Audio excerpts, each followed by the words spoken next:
La politique, Hélène Jouan, Nicolas Sarkozy mis en examen dans le dossier du financement libyen présumé de sa campagne de 2007. L'ancien président s'est longuement défendu hier soir aux 20h de TF1. Avec quels éléments de défense ? Honneur, confiance des Français, abaissement de la fonction présidentielle. Ce n'est pas lui que Nicolas Sarkozy est venu défendre.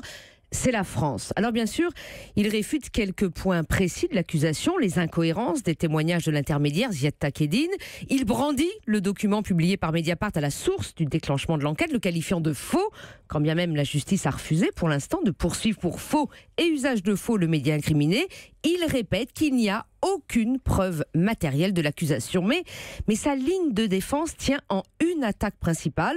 C'est un combat entre un président français et une bande d'assassins, de mafieux, de menteurs, un clan, une famille, une dictature ignoble, insiste-t-il. Une manipulation, donc à son sens, un complot, lâche-t-il même. Complot dont on ne sait qu'il soupçonne d'en être l'instigateur.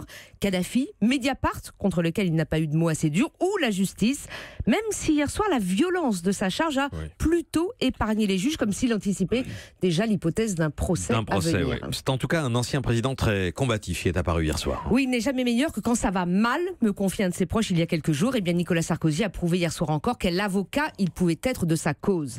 Défense médiatique et très politique, encore une fois. La politique, c'est fini, a-t-il dit, excluant toute idée de revanche sur ce terrain-là. Mais la France, ce ne sera jamais fini. Et c'est cette ligne dont il ne dévie pas, comme s'il s'agissait finalement dans cette affaire de juger de l'honorabilité d'un homme, mais surtout d'un pays, d'une démocratie, contre un système mafieux. La charge convaincra évidemment tous ceux qui estiment qu'il y a un acharnement contre lui, au vu des multiples dossiers dans lesquels il est poursuivi. Mais à la justice, maintenant, d'apprécier les charges précises, les indices graves ou concordants qui ont conduit à sa mise en examen, tant on ne saurait évidemment se contenter de comparer les CV des accusés et des accusateurs pour savoir qui est coupable ou innocent.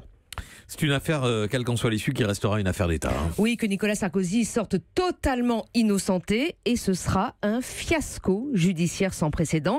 5 ans d'enquête, des milliers d'heures de travail de la part de policiers et de juges qui se seront focalisés sur un homme. Un seul pour rien, ce sera toute l'institution judiciaire qui en sera durablement discréditée et ébranlée. À l'inverse, les témoignages dont disposent aujourd'hui les juges, les indices graves ou concordants, aboutissent à une condamnation d'un candidat victorieux à la présidentielle après avoir obtenu des sommes colossales d'une puissance étrangère.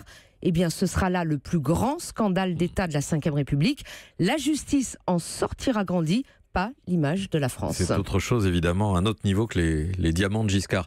Didier François ? Mais oui, justement, sur la question de l'image de la France, moi, c'est ce qui m'inquiète vraiment à ce stade, parce que coupable ou pas coupable, parce que moi, je serais incapable de dire à cette heure, le doute que tout cela implique va obligatoirement peser sur la question de la légitimité de l'intervention des armées françaises en Libye en 2011, avec en plus toutes les conséquences qu'il y a eu derrière, que ce soit l'afflux de migrants ou le fait de devoir faire une deuxième guerre au Mali.